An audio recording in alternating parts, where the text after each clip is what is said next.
Ready for another outdoor walk? I'm just setting this to go. Here we go. Ready, 3, 2, 1. Another collision walk. Another collision walk, and if you were joining us just a few days ago, you'll probably recognize where we are. And let me give you a quick view because this is just stunning. We're starting here at this. We're starting here because for our halfway walk, our halftime pep talk, as we called it, we wanted to walk you to this gorgeous location. And so because we walked all this way, we said now the walk home can be the second part of the walk. And because I'm curious, I'm going to go off the path. What is this? And our halftime pep talk reminded us that even at times when it feels as though you're going off track, that God has got a plan. And look at this. wow. Do you know what this is, Brooke? No. This is for frisbee golf. Ah, I have seen So you throw the frisbee golf, and obviously the chain sort of, and it drops in there. You've got to get it into here, and that makes it, and that's your hole. That's so clever. There's a bit of advertising there, so people can come down here and play frisbee golf. I have seen those at different parks. Oh, just look at this view. Look, there's one over there, one over there. So, this must be an entire course. Yeah. This golf course. Oh, look at that. Just enjoy this view. Just trying to see if there's a number. It doesn't have a number, but it's got an arrow. Ah, so you know which way to go. Wow, we could just play frisbee golf one walk. That would be fun. Oh, yeah. Have you seen my frisbee? We'll do the zigzags. Well, Pastor, as we continue after our halftime pep talk, do you have something you wanted to talk about today or encourage people with today? Encouragement as they're now heading into the second half of their journey? Well, I just enjoy talking about some stories and things. Have you? I love hearing preachers, reading books, just hearing testimonies of people that have enjoyed good things. It's amazing how they stir you up, aren't they? Yeah. And there is something so encouraging about hearing other stories of what God's done and that realization, well, why can't God do that for me? Yep. So I've been, for me, some of the books I've been reading, the life story of the man who went to Russia. Yes. What's his name? Rick Renner. Rick Renner, of course. I was like, right, as soon as I had to remember. Yeah. Rick Renner. I almost want to go back and reread that. It's a very big book. Yeah. Here we are. We've got the next frisbee golf. We can just sort of follow the frisbee golf. Rick Renner, who, I started reading the book a long time ago. It's a very big book, and I read his first part of his life. Then I had a break for a number of months, and then I started reading again just recently, and I've read through the second half.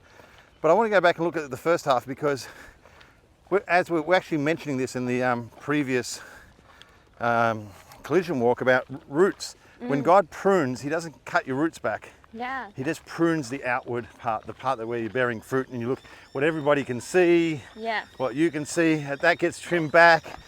Attitudes, mindsets, things that you're connected with, how you're spending your time, how you're spending your money, trim, cut.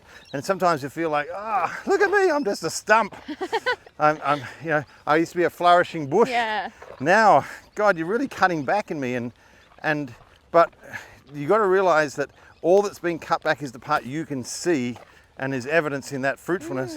But the actual roots, God never touches. He actually is giving them room to spread and increase and enlarge. And He measures the power of a plant by the size of its roots and how healthy they are. Healthy roots results in eventually, in the right season, in the right time, you will bear fruit and you will do things. And it actually reminds me of, I remember recently, there's one over there. We were walking through some different like display homes that had been built, and they were for sale, and through a reality show where amateurs had come and built these homes. And we were walking through them. We'd be invited to walk through them. It was, God's favor, and that's a whole other story. But as we're walking through, it was amazing that I would sort of be looking at the furnishings, the colors, the layout of the rooms. And then, one of the gentlemen who we were walking with in our group, he built homes for a living, and he wouldn't look at anything like that, but he would look at structurally, saying this wall's in the wrong place. And so he'd say, no, he doesn't like this house because they've got their floor plan wrong. And so he said, no matter what you do, it's never going to be quite right. Right, yeah. I was thinking, oh, it's so interesting that all the things that I'm looking at are the external things. Okay, it's telling us This way. over there. All That's of a the- long hole, a frisbee hole. all the things that I would be looking at, it's for him, it was like, that doesn't matter because you can change that. That if you're going to buy a house for, $3 or $4 million, you can then spend more money to repaint, get new furniture. But he would be looking at the things which structurally you can't change. And I thought it was really interesting. The houses which he said, oh, he would buy this house, were the ones which I would think, oh, that looks kind of ugly. But for him, it was nothing about the furnishings or the decor. It was structurally, they've got these things right. And therefore, he's almost looking at it like a blank canvas to say, well, then you can create what you want. But if structurally it's not right, you're going to be so limited to what you can do. Yeah, it's almost like what the Bible says, Yeah. as if Jesus knew what he was talking about. He said, when the storms come, it's the foundations. It's have you dug down, made your foundations. That will hold you through the storm. Doesn't matter how good the building is if it's not on the good foundations. Yeah. So in your journey, God is spending a lot of time building and establishing foundations. And I look at what Rick Renner did over in Russia and the size of that ministry and the impact that it had, but the pressures that he was under in terms of not just getting money, but we think, okay, getting the money is one thing, but they were in, if you don't know the story, God called him to go over. He thought for 12 months to help the church, the underground church in what was the USSR, to be established and strengthened. There was a little Bible college that he was going to teach them and help them. And he thought for 12 months, that's what he and his family would do. But as they arrived and as they were doing their transition, that was during the famous time when the USSR, the United Soviet Empire, collapsed and all the individual states went back to being countries. And so what was one big country led by a communist central power dissolved, and every individual state became its own country again. So the Ukraine and Uzbekistan and all the names, the stans and all the little places, all. But in doing that, they were not prepared and ready. They both, in terms of their structure. Look, we've walked all this way over. That's a long haul. There's a lot of frisbee throwing there. We'll head over this one. But they were neither ready structurally because they relied on other places. For instance, there was a car manufacturing plant, but all the different components were built in different parts around Russia.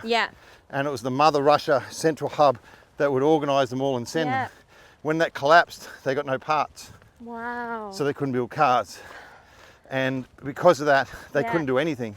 And 60% of the people in that city were employed by that car company. Oh my gosh. And that car company also did things like generated the heat that heated all the homes, because they owned all the homes of the people that worked for them, because all communist central.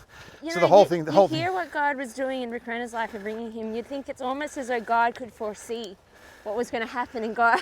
It's almost like he had a plan.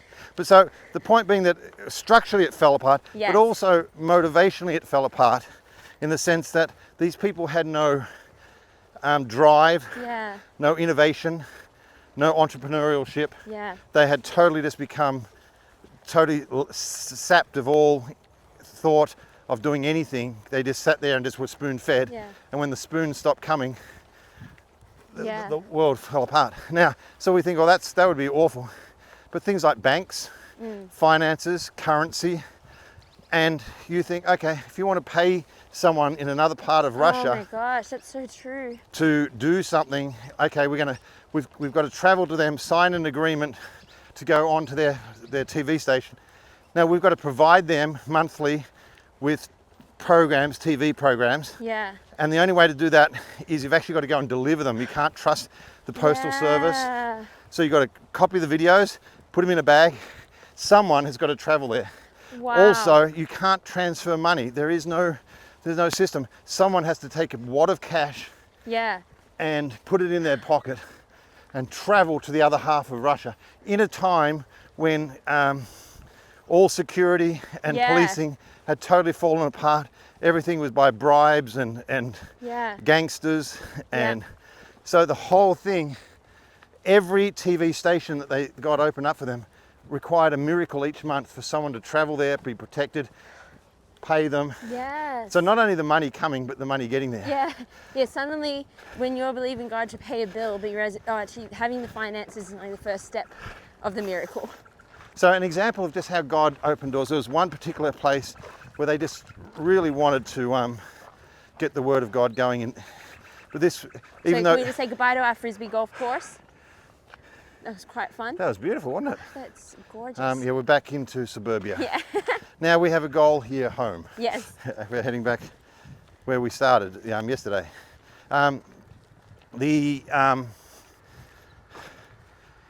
He really was believing for all these different places to open up, and there was one country now that was still under communist rule, even though not under Russia. The communists were still in charge. Atheist communists, hated Christianity. And he just really believed God wanted to open that door. But they were in civil war at the time. So there was fighting. Yes. It was this. Anyway, there was a truce called, a ceasefire, and he felt, this is our moment. Yeah. So they grabbed some sample videos, and he and a couple of the team traveled to this place to negotiate with them. Yeah. Now they didn't, when they arrived, the ceasefire had broken down by the time they arrived. He said they were sitting in the waiting room of the TV station waiting to see the person who made the decision about programming, with people running through their room with machine guns and machine gun fire at the buildings outside. So he said, that's their wait. They come in and it's a lady, very unusual, but a lady who was leading this. It wasn't communist. It had fallen into the hands of Muslims. So it was a heavily Muslim now fighting the communists for that control of that place. And of course, anti-Christian. Yeah. And it was a woman. That's why it was surprising, because in a Muslim run place to have a woman running this organization.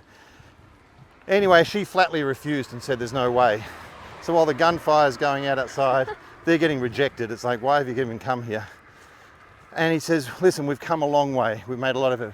Would you at least watch a program so you can sort of see what it is?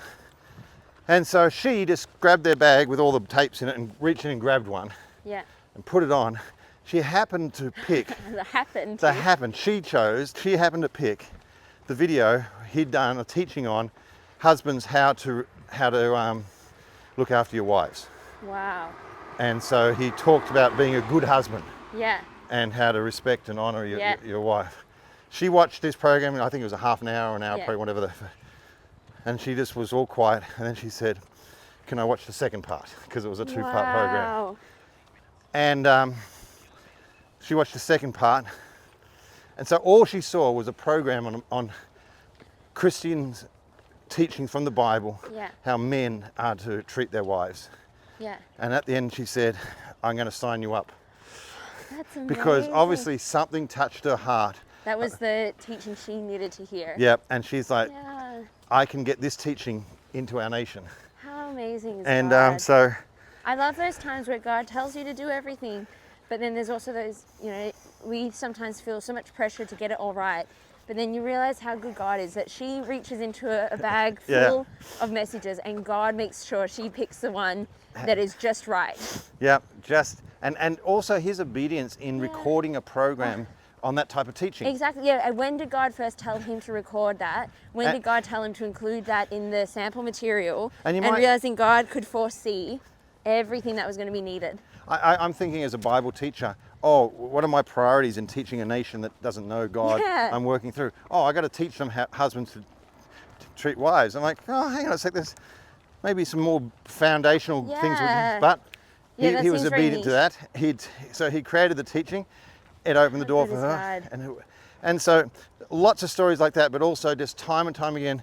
And then to reach those nations, they had to send someone every month with a bag of tapes, money, hidden in their in the purse, you know, the body. They often had to go by very unsafe travel means. Yeah. He said, you know, you could try planes, but the planes were just terribly unreliable. He said there was many times they'd be flying to a city, and he said the pilot would just say, I'm sorry, we're going to land here, No. you know, hundreds of kilometres away, because we don't have enough fuel to get to where we're going. Oh, We're just going to fly as far as our fuel will take us, then we'll die. And he said, then you're there, no transportation. The train system was just so dangerous. But what I'm saying is that was like amazing ministry. Yes. But the first half of the book is these amazing routes. Yes. Let's go this way.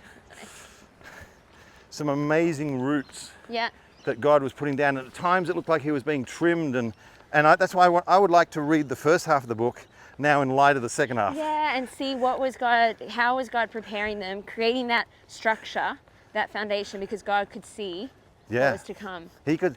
Now I'm looking at like, he's not just going in the first half of the book. I'm reading this is what he's going through. Yeah. In the now I'd read it. This is what God is preparing him for. Yeah, that's so true. And I think I do love it how many times when you hear, and I remember again, it was on a TV show a few weeks ago when I heard someone say that they had some issues, that they were doing like building works and they had some problems, but he wasn't at all fussed, because he said, oh no, he said, I'm a businessman. He said, these kind of things happen all the time, and so this is just how you walk through a setback like this.